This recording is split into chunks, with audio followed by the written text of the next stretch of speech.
Chers amis, il y a une question qui m'est souvent posée lorsque des jeunes hommes veulent se marier et donc ils entrevoient des shidduchim. Et quelquefois on leur présente une fille qui est une fille magnifique à tous les niveaux, une fille extrêmement pieuse, une fille douée de qualités exceptionnelles.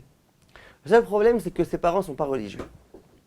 Et du fait qu'ils ne sont pas religieux, il me dit, écoute, moi la vérité, je ne sais pas si j'accepte ou pas. Il y a écrit dans la Gemara qu'il faut essayer de s'efforcer de se marier avec une bat Talmid Chacham, avec la fille d'un Talmid Chacham. Le bonhomme, il n'est pas Talmid Chacham, c'est un ignorant.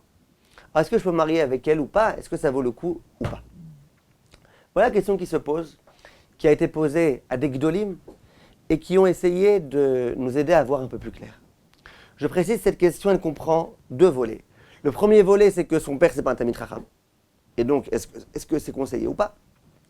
Deuxième volet, si jamais je sais que les parents n'étaient pas du tout religieux au moment de la conception de cette fille ou du garçon.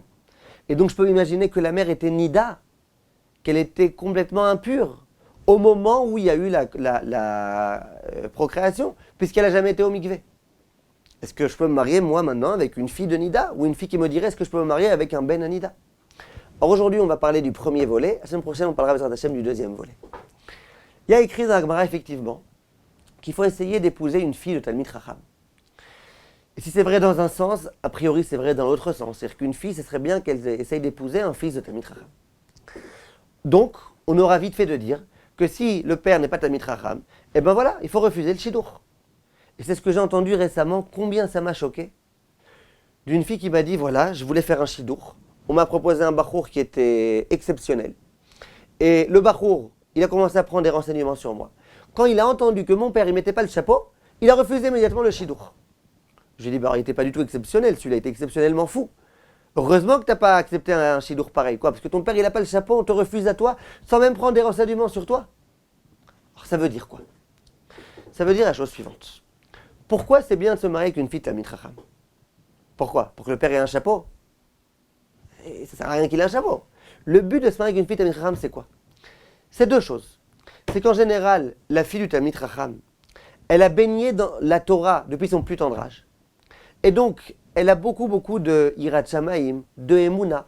Elle a une ashkafa juive exactement comme il faudrait. Et en dehors de ça, elle connaît bien la halakha. À la maison sans arrêt, quel bracha on fait sur ça, quel bracha on fait sur ça, comment on prélève la chala, comment on fait ceci, Shabbat, Moukse. Elle connaît bien la Torah. Moi, quand je viens essayer de bâtir un foyer de Torah, il faut que je bâtisse avec une fille de Torah. Si je le fais avec une fille qui ne connaît rien, c'est un problème. Simplement, il faut savoir qu'à l'époque où la Gemara a été rédigée, l'éducation se faisait à la maison. Il n'y avait pas d'école et de séminarim, etc. Et donc, lorsque le père était lui-même Ama Haaretz, sa fille, c'était inéluctablement, j'allais dire à 100%, une Ama Haaretz. Alors évidemment, si toi, jeune homme, tu te maries avec une Ama Haaretz, tu n'as pas beaucoup de chances de pouvoir réussir ta vie. Pareil une fille qui se marierait avec un Ama Haaretz, alors s'il n'y a ni Torah, ni Yirat Shamayim, ni connaissance de halakha, ni rien du tout, on part avec des mauvaises bases. Simplement dit le Staipeler, et disent tous les Gdolim, qu'aujourd'hui, Baruch Hashem, ça a beaucoup changé. Parce qu'aujourd'hui, l'éducation, elle n'est pas à la maison. Aujourd'hui, l'éducation, elle est dans les écoles. Il y a des séminaires aujourd'hui dans lesquels on peut apprendre la Torah de façon tellement exceptionnelle. Aujourd'hui, il y a un nouveau concept. Une fille, elle peut avoir des parents parfaitement ignorants et être elle-même une vraie Talmida Chachama, j'allais dire. Le Rav Sternburg rapporte dans son livre, au nom du Rav Dessler, qui disait qu'au jour d'aujourd'hui, on assiste à une véritable révolution. Jusqu'à présent, on parlait d'un Ben Torah. Quelqu'un qui étudie la Torah, un garçon qui étudie la Torah, on appelle ça un Ben Torah. Ben Toire, on dit en Ashkenaz. Ben Toire. Jusqu'à présent, on savait qu'il y avait un concept qui s'appelait Ben Toire. Un Ben Toire. Aujourd'hui, grâce à tous les séminaires, etc., on assiste à autre chose. On assiste à un concept qui s'appelle Bat Torah. Bnot Torah. Il y a des Bnos Toire. Il y a des filles qui peuvent être vraiment appelées Bat Torah. Une fille qui est concentrée dans sa Yirat Shamayim. Une fille qui a des bonnes midot. Une fille qui sait c'est quoi la Yirat Shamayim. Et ces filles-là, on peut les avoir même si le père est ignorant. Et combien de fois on le voit? Des parents parfaitement ignorants, pas religieux du tout, parfois anti-religieux même. Et la fille, parce qu'elle a été bien éduquée à partir d'un certain âge, c'est une véritable fleur. Une perle précieuse. Alors qu'il y a d'autres filles qui sont des filles de Talmidei Chachamim, et qui pourtant ne sont pas tellement précieuses que ça, si on peut s'exprimer ainsi. C'est la raison pour laquelle disent les grands rabbanim. Au jour d'aujourd'hui, le fait que le père ne soit pas un Talmid Chacham, ce n'est pas une raison de refuser.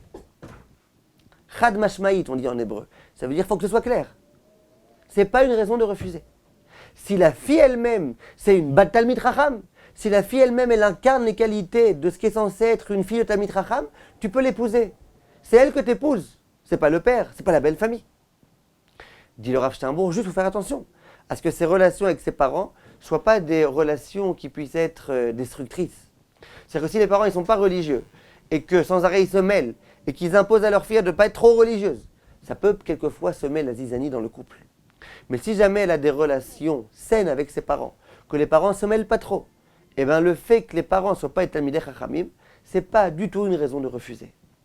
Il y a certains rabbanim qui vont dire si jamais tu es en shidour et qu'au même moment on te présente deux filles, une qui est une très grande tzaddiket mais dont les parents ne sont pas très tzaddikim, et l'autre qui est au même niveau de tzidkout dont les parents sont plus tzaddikim, on dit là je peux comprendre que tu préfères l'une à l'autre, je peux comprendre. Si en plus tu peux mériter un beau-père Talmid Chacham, encore mieux. Si en plus tu peux Shabbat quand tu es à table discuter avec lui des sougiyot que tu es en train d'étudier, encore mieux. Mais c'est uniquement si les deux filles ont le même niveau de Hirat Shamaim, et qu'il y en a une qui en plus elle a madriya être une fille Talmid Chacham, là on préférera, peut-être.